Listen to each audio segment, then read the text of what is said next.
Има някои хора, които има обичай да не слага радиото на една станция, както трябва.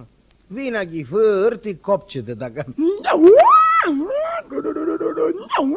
Айде, ако сте айде, да души къде себе. Айде, ако сте айде, да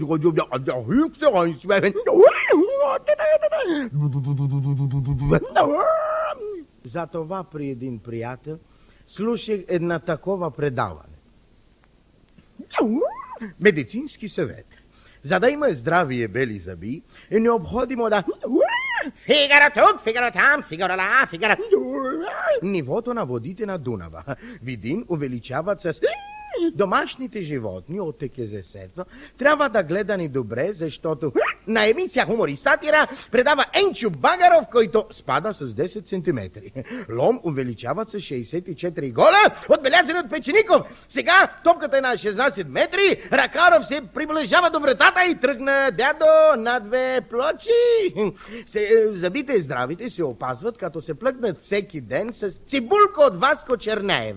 Пеят съдята, който повика Табаджиев и му каза: за мен всички жени са еднакви, и всички руси, и всички крави от ТКЗС-то. Играй добре и с голямата скорост. Сега Абаджиев рита с крака в председател на кооперацията от Кремиковски, на който паднаха зъбите от горещите напитки. Наши боксер шампион Гого Мелизанов декларира: Добре утро, мили деца! Всяко дете знае, че жената винаги е лекомислена.